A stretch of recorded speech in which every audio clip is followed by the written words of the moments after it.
प्रश्न उत्तर देणाऱ्यापेक्षा प्रश्न विचारणारा जास्त नर्वस झालेला आहे. कारण असं म्हणून प्रश्न विचारणाऱ्यांनी 10-12 गुगली तयार ठेवलेले आहेत. कारण नेहमीच प्रश्नाची उत्तरं देण्याची पत्रकारांच्या सवय, पहिल्यांदाच मी प्रश्न विचारतोय त्यामुळं थोडेसे रुळावरून घसरले तर एकनाथ शिंदे साहेब राग मानणार नाहीत अशी अपेक्षा करतो.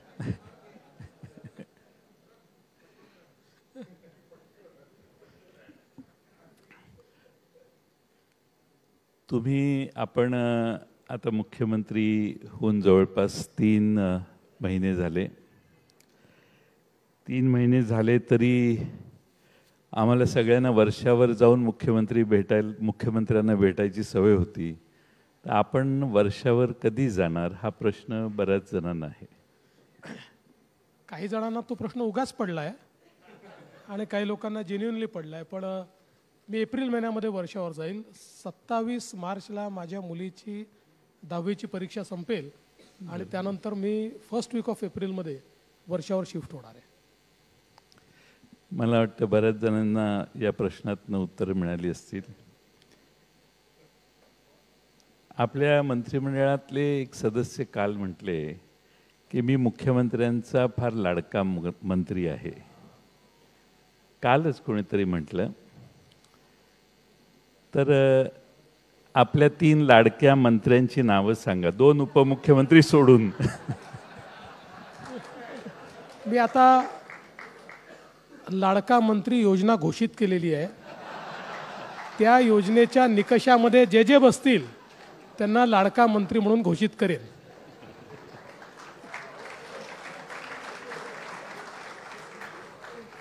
स्पर्धा लागेल बहुतेक या पदासाठी. आपण पहिल्यांदा 2014 साली मुख्यमंत्री झाला. त्यावेळी सुरुवातीचे वर्षभर तुम्ही अशी खाजगी चर्चा करायचा की अधिकारी माझं ऐकत नाहीत. 14 साली आता असं म्हणतात की अधिकारी तुमचं सोडून कुणाचंच ऐकत नाहीत. हे खरं आहे का? मी 14 साली मुख्यमंत्री झाल्यानंतर पहिल्या 6 महिन्यात माझ्या लक्षात आलं की ब्युरोक्रेसी जी आहे ही घोड्यासारखी आहे. याच्यावर पक्की मान ठोकून बसलं तर हा घोडा धावणार, नाहीतर हा आपल्याला आदळणार. आणि त्यामुळे मी शिकून घेतलं की पक्की मान ठोकून बसायचं आणि त्याला धावायला लावायचं. त्यामुळे मला आता ब्युरोक्रेसीकडनं कुठलेही प्रॉब्लेम तेव्हाही नव्हते, आताही नाही आहेत. कारण शेवटी महाराष्ट्रामध्ये आपण जयंतराव इतके वर्ष मंत्री राहिलात, महत्त्वाची पदं सांभाळली. महाराष्ट्राची ब्युरोक्रेसी तशीच चांगली आहे आणि मला असं वाटतं की एक कल्चर इथे वर्क कल्चर देखील आहे. पण एकच मला महाराष्ट्राच्या ब्युरोक्रेसीत कमतरता जी दिसते, जी मी अनेक वेळा ओपनली बोलतो की वी आर टू कॉम्प्लेसंट. आमच्यात एक भावना तयार झाली आहे की आम्ही देशातले चांगले आहोत. पण आता तेवढ्या भावनेने आपल्याला चालता येणार नाही. कारण देशामध्ये अनेक राज्यांनी प्रगती सुरू केली आहे, अनेक राज्यांमध्ये प्रोफेशनलिझम आलेला आहे. त्यामुळे आम्हीच चांगले आहोत या मानसिकतेत राहिलो तर काही आपण फार करू शकू असं नाही. सो माझी महाराष्ट्राच्या ब्युरोक्रेसीच्या प्रती एवढी एकच कंप्लेंट आहे की त्यांनी कॉम्प्लेसन्सी सोडली पाहिजे. तुम्ही चांगले आहातच, पण तुम्हीच चांगले आहात असं समजू नका. लोक तुमच्यापेक्षा चांगलं होण्याचा प्रयत्न करतायत हे लक्षात ठेवा.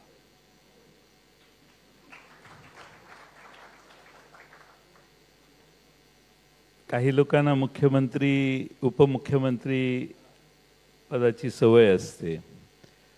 पण काही लोक तुम्ही एकदा मुख्यमंत्र्यांचे उपमुख्यमंत्री झाला, तुम्ही ॲडजस्ट झाला लवकर, मला काय त्यात दिसत होतं आम्हाला. पण एकनाथराव शिंदे साहेब उपमुख्यमंत्री म्हणून ॲडजस्ट झाले का? पहिल्यांदा तर तुम्ही जो तीर सोडलाय तो अजितदादांच्या नावाने सोडलाय. माझ्या लक्षात आलं की काही लोकांना उपमुख्यमंत्री राहण्याची सवय असते वगैरे. हे जे काही तुमच्या खास शैलीतनं तुम्ही म्हणालात तर ते खरंच आहे की अजितदादा सगळे रेकॉर्ड तोडणारच आहेत उपमुख्यमंत्री पदाचे. आणि काही लोक तर त्यांना कायम उपमुख्यमंत्री म्हणतात, पण माझ्या त्यांना शुभेच्छा आहेत. म्हणजे असं काही नाही की त्यांनी उपमुख्यमंत्री आम्ही राहिलं तर ते पाहिजे. मुख्यमंत्री व्हावेत याच मताचे आहोत. पण तुम्ही मला समजलं, तुम्ही जोपर्यंत ते मुख्यमंत्री होणार नाहीत तुम्ही तोपर्यंत माझ्या मूळ प्रश्नाचं ती उत्तर राष्ट्रवादी सोडायची नाही असं आपण ठरवलेलं आहे. पण नाही, मी त्या प्रश्नावर येतो. असं आहे की शिंदे साहेब असतील किंवा मी असेल, आमच्याकरता पद काही महत्त्वाचं नाही आहे. ज्या पदावर असू त्या पदावर न्याय द्यायचा हे महत्त्वाचं आहे. आणि म्हणून मी देखील मुख्यमंत्र्याचा उपमुख्यमंत्री झालो तर पहिल्याच दिवशी उपमुख्यमंत्र्याचं जॅकेट घातलं आणि एक प्रकारे त्या भूमिकेमध्ये गेलो.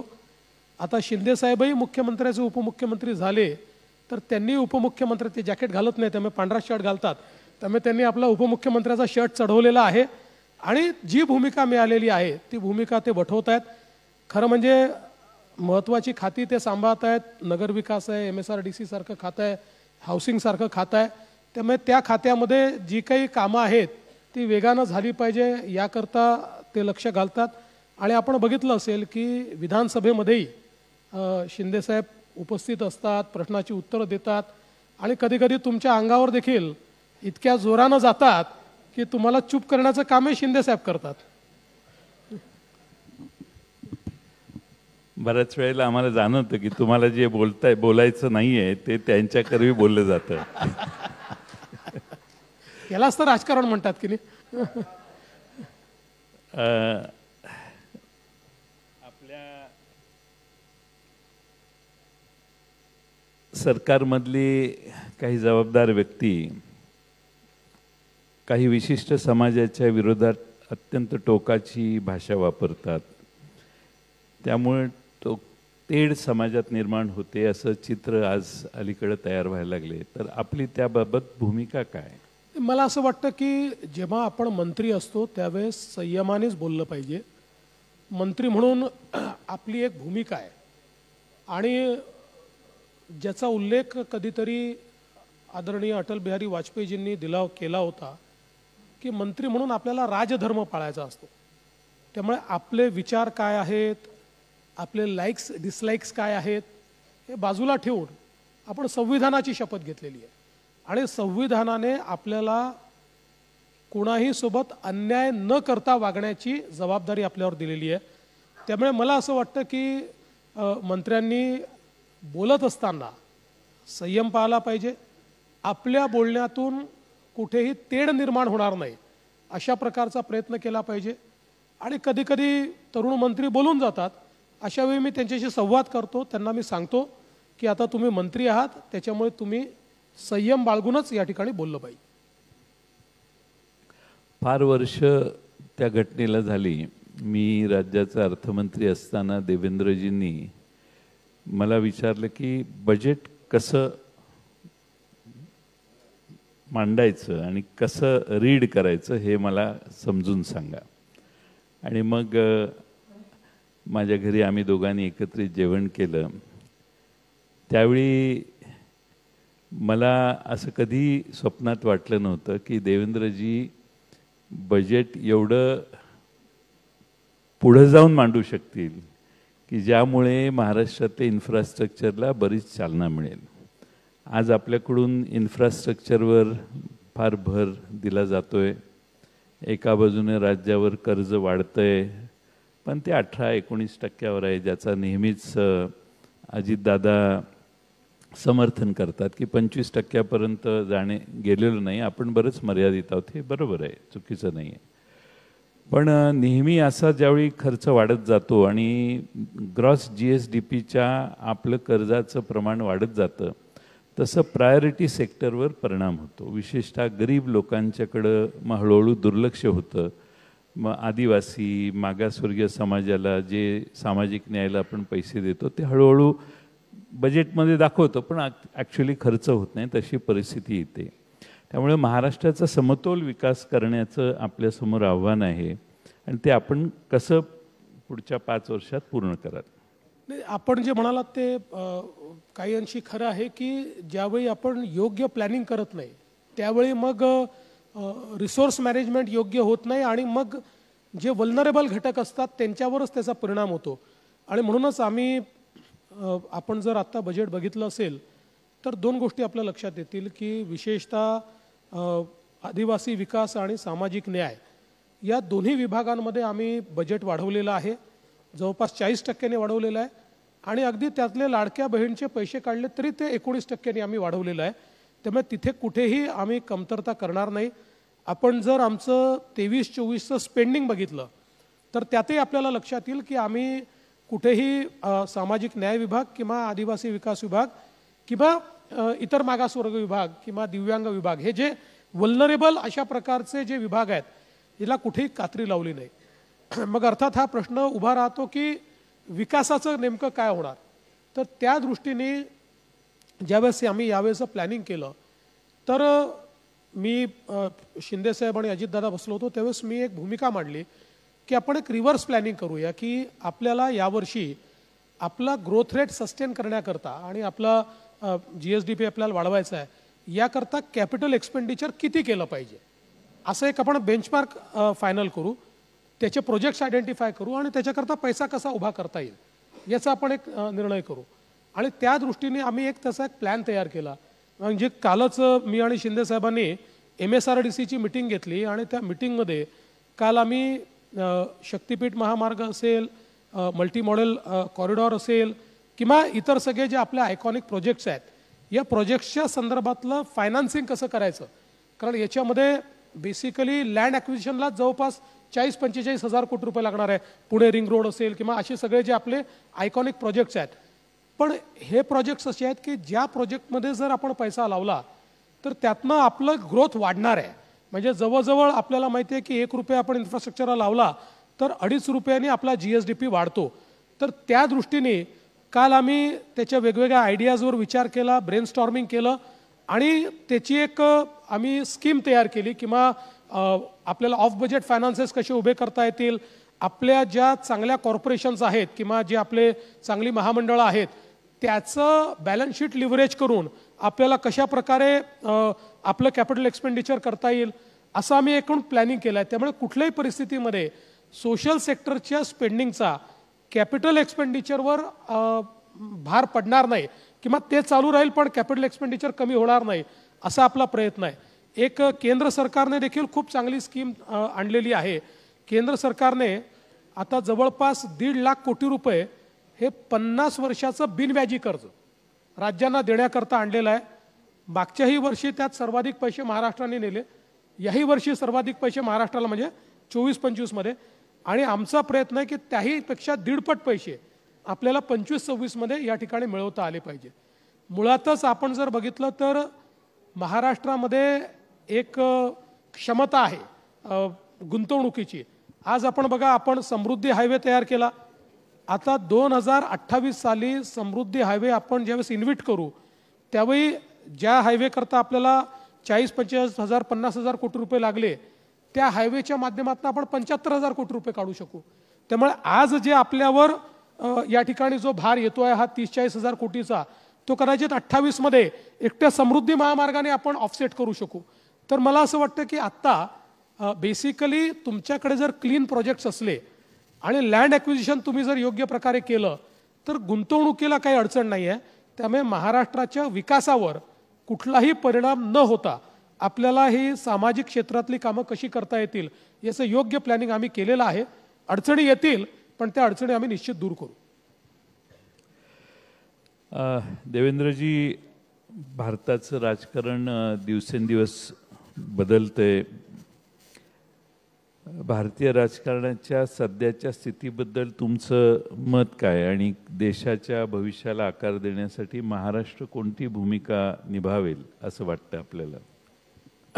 बघा काय आहे की शेवटी आपली लोकशाही प्रगल्भ होते आणि साधारणपणे आता भारतीय राजकारणातला एक नवीन ट्रेंड आपल्याला पाहायला मिळतो. तो म्हणजे लोक डिसायसिव्ह वोटिंग करतायत.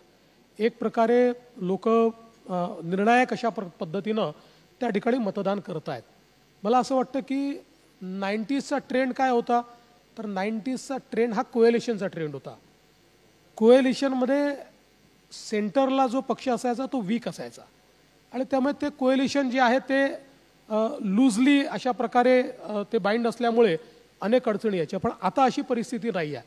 आता बऱ्यापैकी डिसायसिव्ह अशा प्रकारचं मॅन्डेट मिळतं आहे. आणि मगाशी संजीव बजाजजीने ज्या प्रकारे सांगितलं की नेव्हर बिफोर ऑपॉर्च्युनिटी आज भारतासमोर आहे. ज्या प्रकारे आता जिओ पॉलिटिक्समध्ये संधी आपल्याला मिळते आहे, ज्या प्रकारे इन्व्हेस्टमेंट आपल्याकडे येते आहे, टेक्नॉलॉजीमध्ये एक नेक्स्ट अशा प्रकारच्या लेवलवर आपण सगळे चाललो आहोत.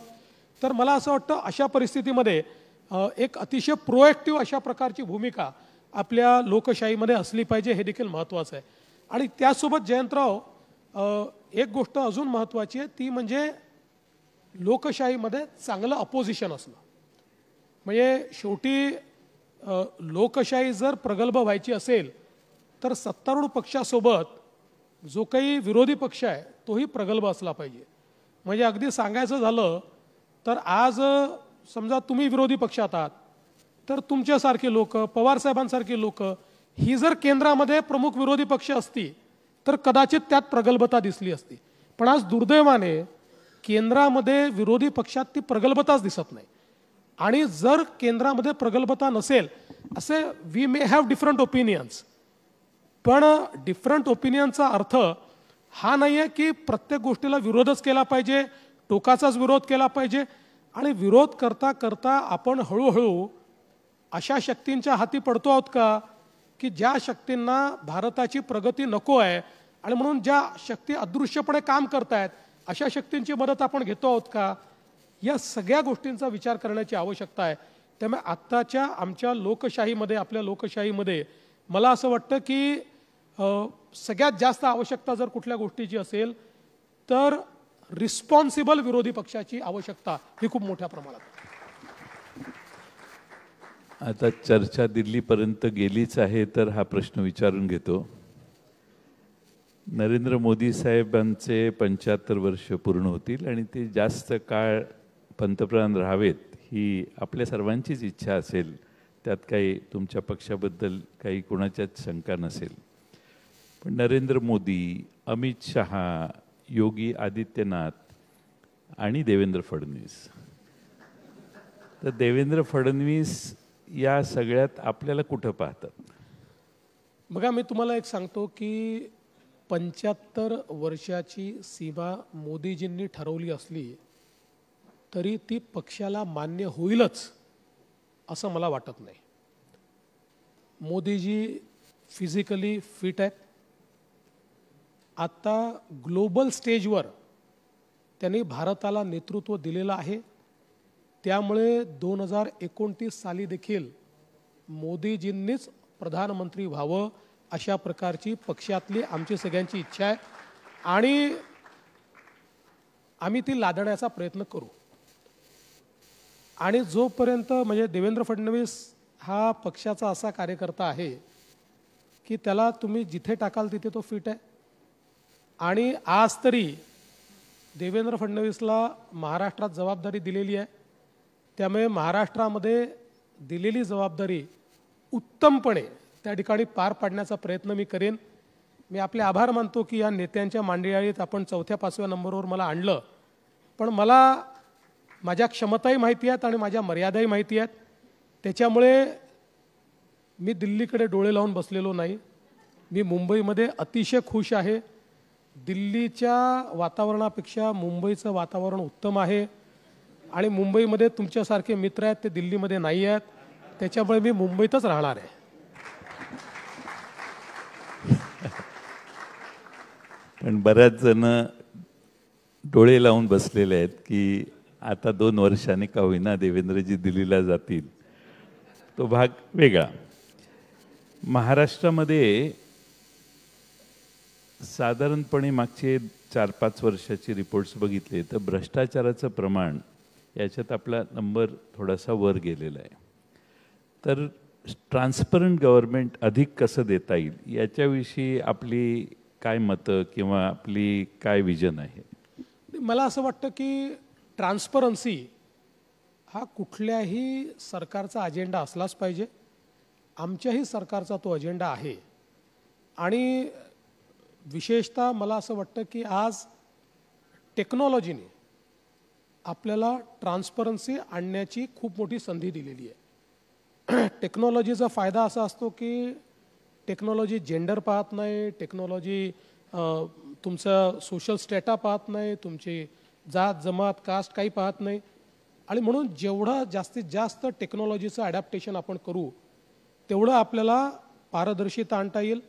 विशेषतः आता आर्टिफिशियल इंटेलिजन्सनी आपल्याला अशा प्रकारचे टूल्स उपलब्ध करून दिलेले आहेत की ज्याच्यामुळे ह्युमन इंटरव्हेन्शन हे मिनिमाइज होईल.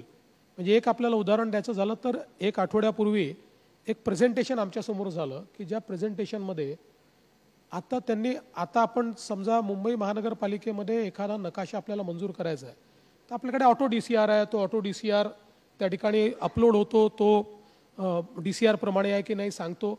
Steel there are certain stages की जिथे ह्युमन इंटरव्हेन्शन आहेत.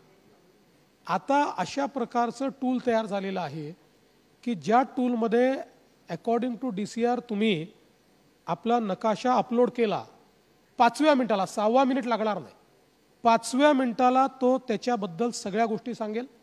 काय काय DCR प्रमाणे आहे ते सांगेल, काय DCR प्रमाणे नाही ते देखील सांगेल. There is no human intervention. आत्ता आपण मेटासोबत एक करार केलेला आहे व्हॉट्सॲप गव्हर्नन्सचा. आणि आपण आता मेटावर व्हॉट्सॲपवर 500 सेवा, आपल्या ज्या 500 सेवा आपण उपलब्ध करून देतो वेगवेगळ्या डिपार्टमेंटच्या, या 500 सेवा आता आपण व्हॉट्सॲपवर उपलब्ध करून देणार आहोत. म्हणजे लोकांनी ॲप्लाय पण व्हॉट्सॲपवर करायचा, लोकांनी पैसेही व्हॉट्सॲपवर भरायचे आणि लोकांना त्याचे सेवेचे जे काही प्रिंटआउट्स आहेत किंवा जर त्याचं काही एखादं परवानगी आहे ती पण त्यांना व्हॉट्सॲपवर मिळेल. तर अशा प्रकारे जेवढं जास्तीत जास्त ह्युमन इंटरव्हेन्शन कमी करता येईल ते आपल्याला करायचं आहे. एक आम्ही 100 दिवसाचा कार्यक्रम हातामध्ये घेतलेला आहे. या 100 दिवसाच्या कार्यक्रमामध्ये जवळपास 10,000 ऑफिसेस हे आम्ही त्या ठिकाणी वेगवेगळ्या पद्धतीनं त्यांना 7 आम्ही कामं दिलेली आहेत. त्या 7 कामांमधली 2 कामं काय आहेत तर एक काम असं आहे, सगळा जुना रेकॉर्ड जो आहे तो त्यांनी व्यवस्थित करायचा, अनावश्यक रेकॉर्ड काढून टाकायचा.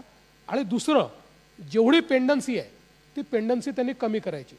आणि या 10,000 ऑफिसेसनी 100 दिवसात काय काम केलं या संदर्भात क्वालिटी काउन्सिल ऑफ इंडिया याची नेमणूक आम्ही केलेली आहे, जे या 10,000 ऑफिसेसचं पूर्णपणे ट्रान्सपरन्सी, एफिशियन्सी, अकाउंटेबिलिटी या पॅरामीटर्सवर मूल्यमापन करेल. आणि मूल्यमापन केल्यानंतर त्याचं रँकिंग देखील करेल. पण हे रँकिंग करताना असंही ठरवलं आहे की 50% कमी ज्यांना मार्क मिळतील, 49 जरी मिळाले तरी देखील त्यांना आपण फेल कॅटेगरीमध्ये, फेल म्हणजे दे हॅव टू इम्प्रूव्ह, या कॅटेगरीमध्ये टाकू आणि त्या ठिकाणी इम्प्रूव्हमेंट आणण्याचा आपण प्रयत्न करू. त्यामुळे मला असं वाटतं की ट्रान्सपरन्सी अत्यंत महत्त्वाची आहे आणि जेवढं जास्तीत जास्त टेक्नॉलॉजीचा वापर आपण सुरू करू तेवढी ट्रान्सपरन्सी आपल्याला वाढवता येईल. टेक्नॉलॉजी एनेबल्ड गव्हर्नन्स आता हाच मला असं वाटतं महत्त्वाचा आपला त्याकरता उपाय आहे. मला वाटतं की आपण एवढे मोठे रस्ते वगैरे आता घेणार आहात. नितीन गडकरी ज्या खात्याचे मंत्री आहेत त्या खात्याने टेंडर काढलं तर -35% मायनस बिलो 35%, 38% अशा रेटने ते टेंडर जातात. आणि आपल्या महाराष्ट्रात परिस्थिती नेमकी उलटी आहे. तर आपल्याला प्रोजेक्ट्स करायला काहीच हरकत नाही, पण ही ट्रान्सपरन्सी प्रत्येक प्रोजेक्टच्या बाबतीत हे डिजिटल सर्व्हिसेसबद्दल आपण बोलला. ज्यावेळी मेजर मोठे प्रोजेक्ट्स असतात त्यामध्ये ट्रान्सपरन्सी येण्याच्या दृष्टीने आपण काय काळजी घ्याल? मुळात आता आपण एक निर्णय घेतलेला आहे की कुठलाही प्रोजेक्ट प्लॅन करत असताना गतिशक्ती प्लॅटफॉर्मचा उपयोग करायचा. गतिशक्ती प्लॅटफॉर्ममुळे त्या प्रोजेक्टचं जे एस्टिमेशन आहे हे ॲक्युरेट होतं. आणि म्हणून आपण आता आपला देखील एक महाटेक नावाचा प्लॅटफॉर्म तयार करतो आहे जो गतिशक्ती एनेबल्ड अशा प्रकारचा प्लॅटफॉर्म आहे. आणि या प्लॅटफॉर्मचा उपयोग करून आपले एस्टिमेट्स योग्य असले पाहिजेत, आपले त्या संदर्भातलं इव्हॅल्युएशन योग्य असलं पाहिजे. आणि मला एक सांगितलं पाहिजे की गेल्या 3 वर्षामध्ये आपण जर बघितलं तर आमचे बहुतांश टेंडर जे आहेत हे एकतर बिलो आहेत किंवा 1% अभाव आहेत. फार अभाव टेंडर ज्या काही आले निश्चितपणे आले, पण ते आपण रद्द केले किंवा आपण त्या ठिकाणी निगोसिएशन केलं आणि ते खाली आणले. त्यामुळे आपला प्रयत्न हा निश्चितपणे आहे, पण आपण जे या ठिकाणी सुचवत आहात जरूर याच्यामध्ये अधिक ट्रान्सपरन्सी कशी आणता येईल हा प्रयत्न आपण करू. मला खुणावलं जाते, वेळ संपत आली आहे, म्हणून माझी क्विक विचारतो मी. माननीय शरद पवार साहेब आणि उद्धव ठाकरे साहेब यांचे 2-2 वाक्यात तुम्ही वर्णन कसे कराल? एकाच वाक्यात करू?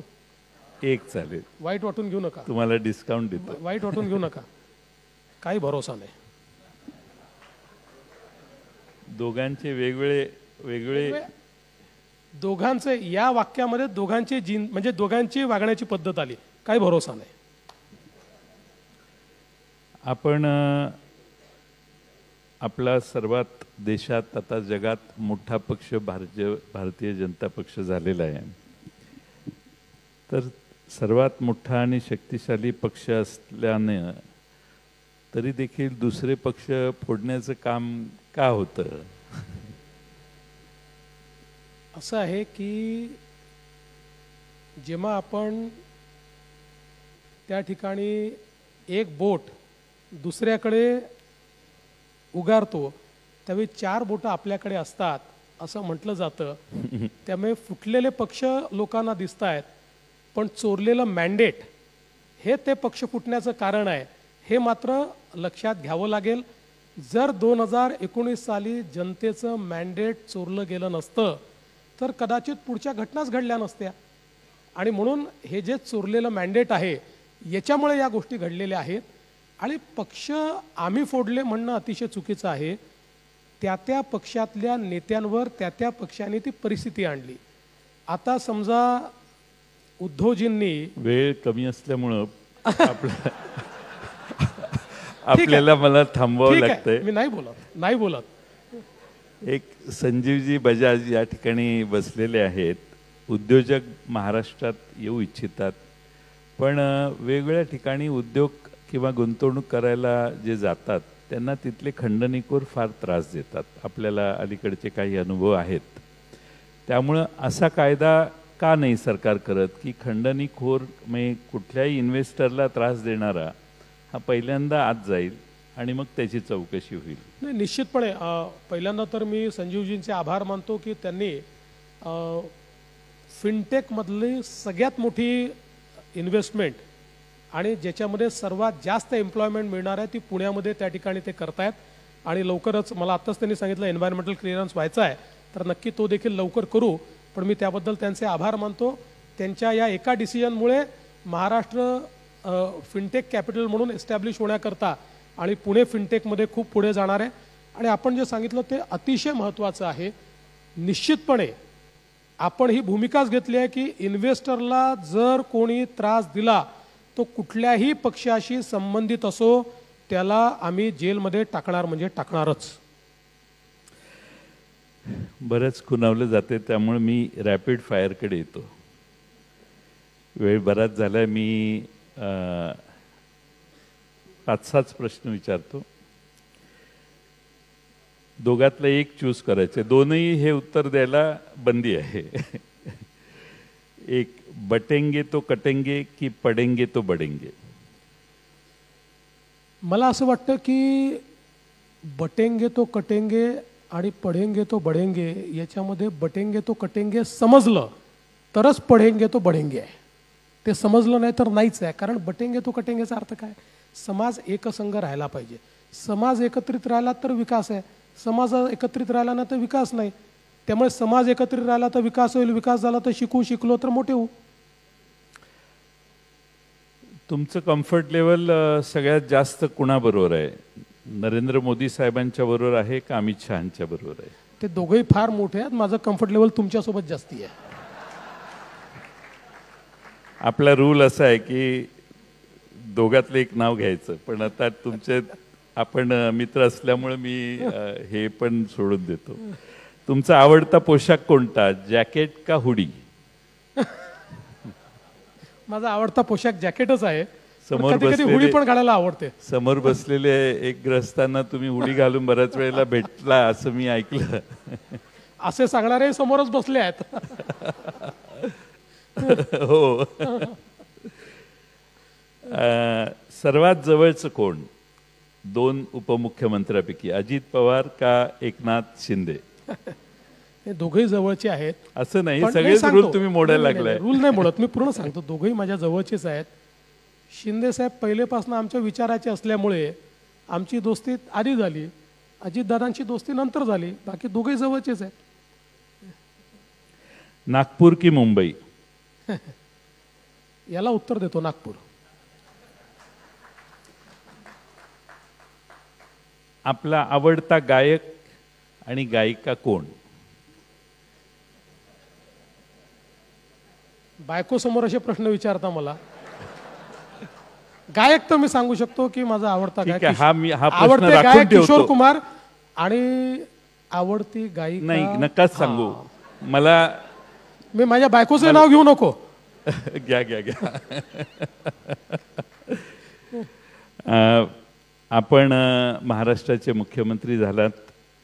आपला पर्सनॅलिटी, स्वभाव हा फार गोड आहे. कितीही शत्रुत्व कुणाबरोबरही असलं तरी तुमचा गोडवा कमी होणार नाही आणि तो होई नाही असं मला वाटतं. विरोधकांशी संवाद राहावा असं पहिलंच भाषण आपण केलं या नव्या टर्ममध्ये. विरोधकांशी संवाद ठेवली तर लोकशाही अधिक प्रगल्भ होते. विरोधकांची संख्या फार कमी आहे, आता 40-50 लोक आहेत. आणि त्यामुळं पूर्वी असं आम्हाला वाटायचं की समोर असे बसलेले असायचे, ते बसलेले आता इथंपर्यंत आलेले आहेत. त्यामुळं मोठ्या संख्येनं तुम्हाला महाराष्ट्राच्या जनतेनं मॅन्डेट दिले आणि म्हणून महाराष्ट्राची प्रगती 6-7-8% न होता महाराष्ट्रातली गुंतवणूक वाढावी, महाराष्ट्रातलं दळणवळण वाढावं, यासाठी या 5 वर्षात ही फार कमी लोकांना आयुष्यात संधी मिळते. मी समजतो असं की महाराष्ट्रात एक शरद पवार साहेबांना ही संधी मिळाली, ज्यावेळी प्रचंड स्पीडनं ग्रोथ झाली आणि आपण तुमच्या स्वकर्तबगारीतून 14 ते 19 5 वर्ष महाराष्ट्रात मुख्यमंत्री म्हणून काम केलं. आता पुढची 5 वर्ष आपण दिल्लीला जाणार नाही हे गृहीत धरून मी याचा उल्लेख करतोय. आणि ह्या 5 वर्षात महाराष्ट्र जे 5व्या नंबरला गेले, 6व्या नंबरला पर कॅपिटा इन्कम ज्याचा त्यांनी उल्लेख केला, तर महाराष्ट्र पुढच्या 5 वर्षात देशातलं पहिल्या नंबरचं राज्य होईल असा दृष्टिकोन तुम्ही ठेवाल असा मला विश्वास आहे. माझ्या त्यासाठी आपल्याला शुभेच्छा. शेवटी विरोधी पक्ष आणि सत्तारूढ पक्ष मिळून महाराष्ट्रातल्या प्रगतीची, प्रोत्साहनाची भूमिका आपण सर्वांनीच घेतली पाहिजे. शेवटी गरिबातल्या गरीब माणसाला जगण्यासाठी शेजारच्या कुठल्याही राज्यापेक्षा अधिक संधी मिळेल असाच दृष्टिकोन तुमचा आहे. या तुमच्या 5 वर्षाच्या प्रवासात तुमच्यावर कोणत्याही शक्तीचा म्हणजे बाकीच्याचा परिणाम होणार नाही आणि स्वच्छंदपणाने तुम्ही महाराष्ट्रात राज्य करून महाराष्ट्राला 1 नंबरचं आणाल.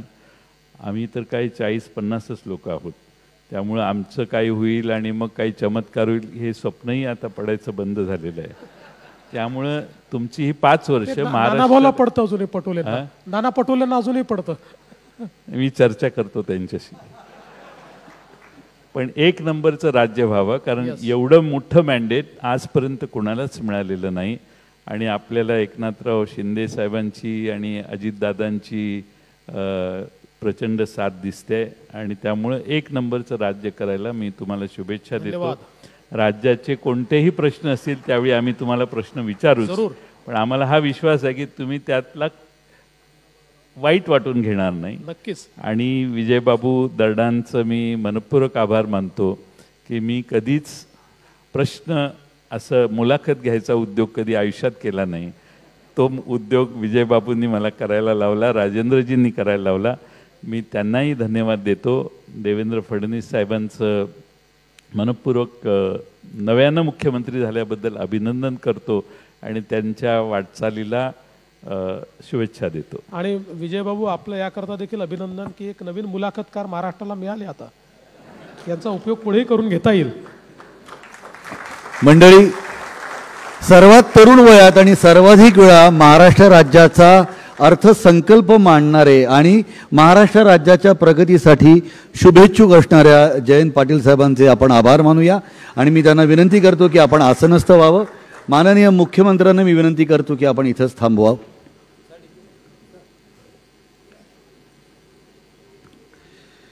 माननीय देवेंद्रजी लोकमत परिवाराचे एक सदस्यच आहेत. गेल्या अनेक वर्षांपासून त्यांचे दर्डा परिवाराशी आणि पर्यायाने लोकमत परिवाराशी घनिष्ठ संबंध आहेत. माननीय देवेंद्रजींच्या नगरसेवक पदापासून ते मुख्यमंत्री पदापर्यंतच्या राजकीय वाटचालीचा लोकमत समूह साक्षीदार आहे आणि आम्हाला त्यांचा सार्थ अभिमानही आहे. आता आपण अवघ्या काही क्षणातच लोकमत महाराष्ट्रीयन पुरस्कार 2025